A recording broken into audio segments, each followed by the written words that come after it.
So I'd like to welcome everybody to the Performance Committee review. Today is 3/25, March 25th, 2021. I'm going to turn it over to Kenda, who's going to actually lead the meeting. Thank you. Good morning, everybody. It is Thursday, March 25th at 9 a.m. We're starting the notice of public meeting of the Performance Review Committee of the Mojave La Paz Workforce Development Board. We're going to go ahead and go to item 1. I'm calling this meeting to order. And Don, if you please go ahead and do roll call.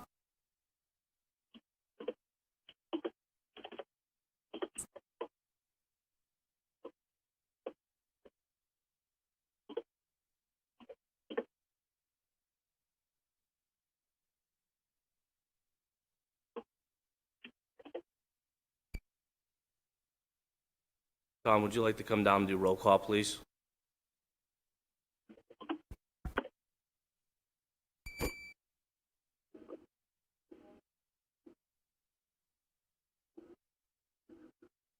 If you want to just step to the mic over here, push the button, and it'll turn green, then you can do roll call, please.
Here.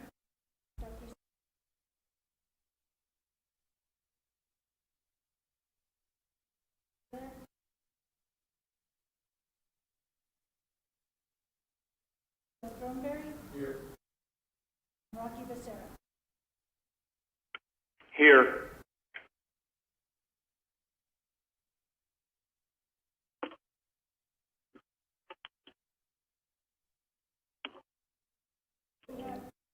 Poland's also on the... Oh, he's not on the committee?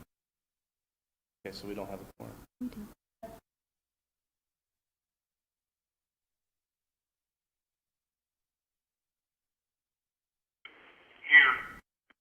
But 3 out of 5 Olin is. Okay. That's a quorum, right? Okay. I'm here. This is Olin. I'm here.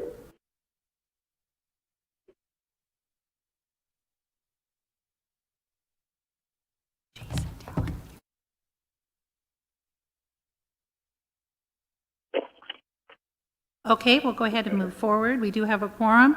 We're going to move on to item 2, which is approval of the December 17, 2020 meeting minutes.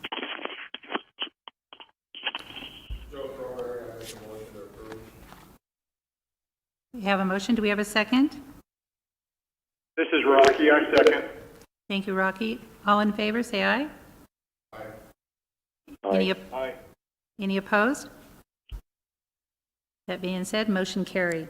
We're going to go ahead and move on to item 3, which is review and accept performance reports for adult, dislocated worker, youth, business services, and the one-stop operator, measurable skills gains, oops, I'm sorry, and the one-stop operator.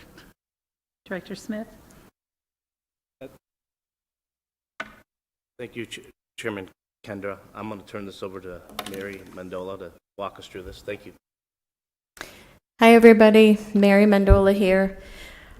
So first, I'm going to go over the program year 2020 enrollment and expenditure goals for the 3 Title 1B programs. Adult, you'll see that enrollments are trending downward slightly, but we've actually already exceeded the enrollment targets, and we are at $352,593 against a goal of $400,000 for spending on training and we are at $80,449 against a goal of $125,000 for supportive services. So those will, with 4 more months remaining in the program year, those should easily be reached or exceeded. Dislocated worker is a different story. Even given the high unemployment rates, we have not seen an influx of dislocated workers looking for services, wanting to go back to work. At the regular board meeting, we'll be requesting a transfer of funds, approximately $103,000 from dislocated worker to the adult program. Then we can, with the permission of the board, transfer these goals to the adult program and easily achieve them there and spend that money so that it doesn't go back to the state. There's also another option, but I don't think we'll hear in time. DES is requesting a waiver from the Department of Labor to allow us an extra year to expend those funds due to COVID. A lot of areas are having difficulty with it's a statewide phenomenon that dislocated workers are not coming for services. So it may be approved by the Department of Labor prior to the time when we would have to transfer the funds, but we'll have to have it approved at the April meeting in order to expend them by June 30th. So we'll keep you posted on what's happening there.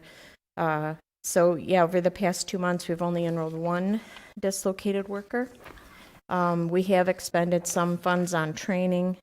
We had a truck driver and some other training that we offered for a dislocated worker. Youth program is going strong. Enrollments are pretty steady.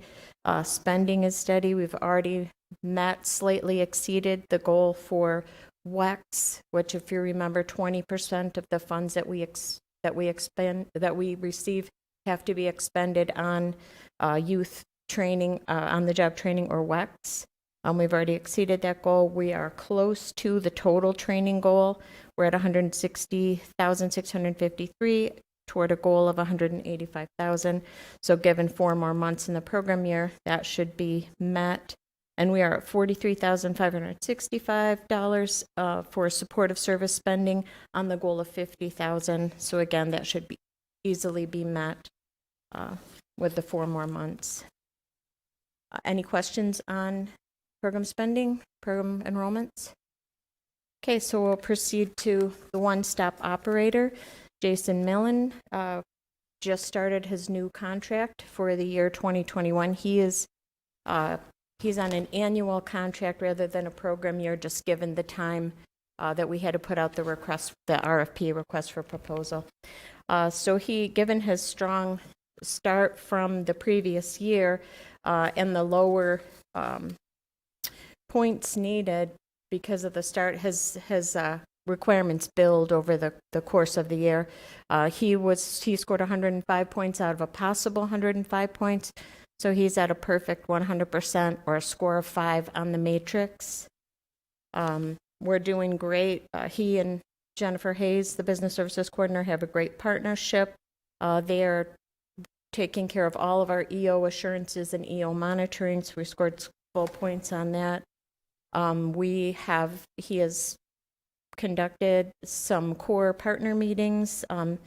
He's still doing great community partner meetings, and we have a commitment from the core partners that we're going to do regular meetings and possibly monthly phone calls or regular phone calls with the frontline staff. We have our Veterans Priority of Service in place that was praised by the state as a benchmark. Group workshops, the website. He and Jennifer are working on a healthcare sector with Local First Arizona Healthcare Sector Training Collaborative. We're working on increasing apprentices in NACA, the Northern Arizona Contractors Association. That we had a meeting last night, which was very successful. We have a couple of new members, so there's some new excitement toward that. We also have Dr. Kirk Lacey from MCC, who's going to be participating in apprenticeship. He has a lot of experience from Montana. And so MCC is committed now to having pre-apprenticeship offerings and to assisting employers with the classroom hours, which has been a barrier to apprenticeships in this area. So that joined the conference. And then the final report is business services goals. So Jennifer Hayes, are we updating an Excel spreadsheet? Yes, we're actually working with with Economic Development Department to create a comprehensive list of all the employers with contact information in Mojave County. She has conducted outreach, 119 on a goal of 80. We had a couple job fairs and hiring events. We are trying to assist Mojave County Juvenile Detention and Regular Detention Center to obtain much-needed detention officers. And there's a work at home, train from home to work at home organization, Pearl. So she's been working on getting people to apply for that, which is being coordinated by DES. Then we had, they're working on some employer forums, Achieve 60. I already talked about NACA when we went over Jason's report, the Healthcare Collaborative. So she is at the only place where she's down, which has just been severely restricted by COVID, is site visits and tours for employers. So that's what's bringing her down to an 82% overall, but otherwise she is at 100% meeting her goals. And that is, unless anyone has any questions, that will conclude my report. Thank you, Mary. Is there any questions at all for Mary? Hearing none, I'll go ahead and entertain a motion to approve and review and accept performance reports of the adult dislocated worker, youth, business services, and the one-stop operator. Do I have a second? This is Rocky. I second. Thank you. Any opposed? Hearing none. Motion carries. Okay, we're going to go ahead and move on to item 4, discussion only about the measurable skills gained. Dr. Smith? Thank you, Chairman Robinson. So the state did accept our measurable skill gains, so that has been approved, and I'm going to let I'll ask Mary to please discuss this further. Thank you, Mary. Sure. The Department of Labor is their goal with measurable skills gain is to demonstrate to Congress how many services and how much progress we are making, local workforce areas are making with participants. So their goal is to have multiple measurable skills gains set for each participant, and also service and training entries in AJC. So we're working with the state to, because that is not the guidance that we got from the state, from DES. So we're working with the state to make goals that will address the concerns of the Department of Labor. So they had asked that the program year 2021 measurable skills goal be renegotiated to be higher. So Joe and Michael and I negotiated. We proposed some goals that were close to what our credential goals would be, so we would have to meet them in any case, and those were accepted by the state, as Michael indicated. Any questions about measurable skills gain? Thank you, Mary. We'll go ahead and move on to item 5, discussion only, COVID-19 impacts on Arizona at work. Dr. Smith? Thank you for that, Chairman Robinson. So with COVID, we have seen things starting to decrease. We have brought the team back in full to the office. So we are working at full capacity within the county building here now, as it states. We're still doing social distancing and practicing best CDC guidelines. It has impacted the community in many different ways. The workforce development team, along with the housing department, has worked with the ERAP, so that's Emergency Rental Assistance Program, to provide people access to help with rent and utilities. So anybody that's been adversely affected over the past 12 months could actually apply, and we provide those services here at the county building as well. I'd also ask Mary to discuss this, how it's affected her department, and how they've been moving forward. Thank you, Mary. So we have remained open during the whole, as probably everybody knows, during all of COVID, by appointment. We're still conducting job search and meetings by appointment, but we have seen an increase in traffic, at least in the Kingman office.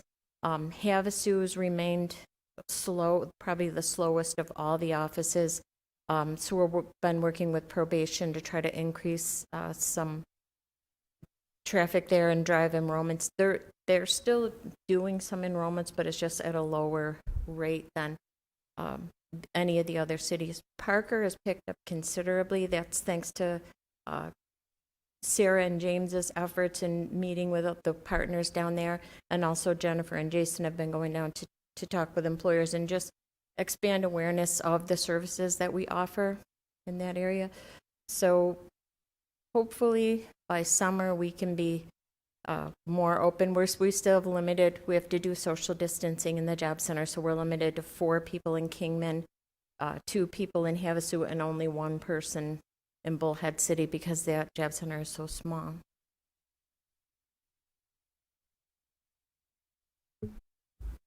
Okay, thank you, Mary. Is there any questions or comments regarding the COVID-19 impacts on Arizona at work? I do have a couple of comments as far as DES is concerned. Our office in Kingman is still currently closed. We're still waiting for direction from our director to when we can open that up. We are providing virtual services, and we also have a whole team that's virtual and will remain virtual even after COVID. So we have 2 different teams. We do expect the offices to open. We're thinking maybe June, but at this point we don't have a definite date. So that's one thing I have on that. Any other discussions or anything around the COVID-19 impacts on Arizona at work? Hearing none, I'll go ahead and move on to item 6, which is announcements. Do we have any announcements? Go ahead, Chairman.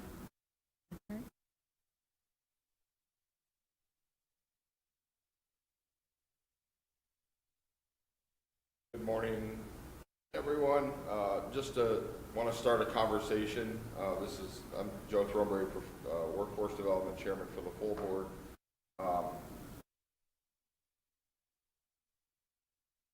History of the Performance Review Committee. When we had Goodwill as our operator, we started with monthly management meetings. And then when the county took back over, we established a performance review committee. It's to establish the firewall, also, a chance for us to look at ourselves and make sure that we're doing what we say we're going to be doing. Director Smith and I had a chance to have one-on-one meetings with all the board members over the last month. A lot of information out, one of which was person against have this interaction. So I'm very thankful to the Director Smith and County IT Department for getting this set up for us. And we kind of start, I think we need to have a discussion of what is the role of performance review. So the full board is responsible for all the core partners. So I think when we're having the performance review committee meeting, maybe we should also have check-in other titles that are supposed to be reported, so that we have a chance to address any issues for that information. Executive committee, then. So just wanted to have that conversation today, just to get started about that. I think we're missing a little bit of the old management meetings that we used to have, or the old core partner management. So I think the easiest thing for us to do, instead of adding another thing, is just invite all the titles to the performance review committee, discuss anything coming up. What we've found out during this recertification process and getting our plan approved is, we started almost a year ago working on rewriting the plan. Broke into teams and we had some good results. What we didn't have was a lot of input from the other titles. And when it came time to executing, had some difficulty, some of the other titles saying, we don't agree. So I think if we get the titles more involved earlier on, then we won't have those what now moment point where the state's given us a deadline. So on that note as well, did get communication back from the state on our plan.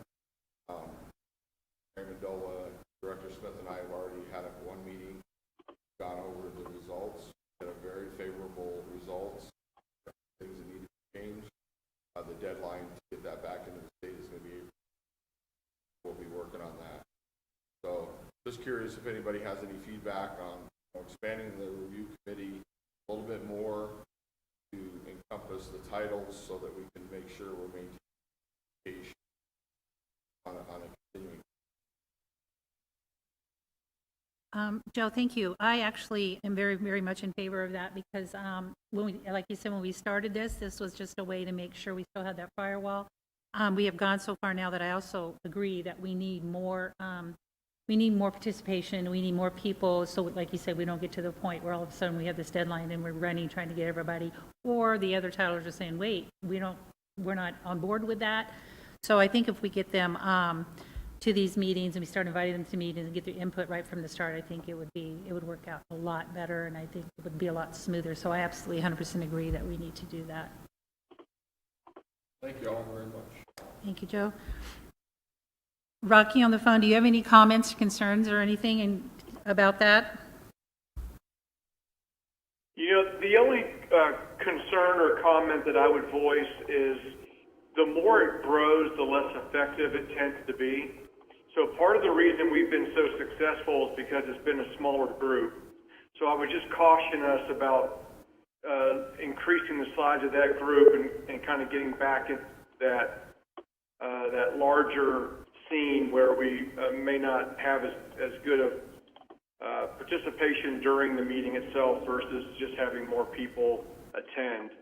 So if we do go larger, we would want to make sure that the participation was there, same as it is with the smaller group. Right. Yes, I agree with that, and I guess we can take this discussion offline and talk about it more before we move forward. Okay. Any other announcements? Hearing none, we'll go ahead and move on to item 7, call to the public. Is there anybody in the public that would like to make any announcements or have any discussion? Okay. Hearing none, we'll move on to item 8, and if we can get a motion. Move to adjourn this meeting. Can I get a second? This is Rocky, I second. Thank you, Rocky. Any opposed? Motion carries. The meeting is now adjourned.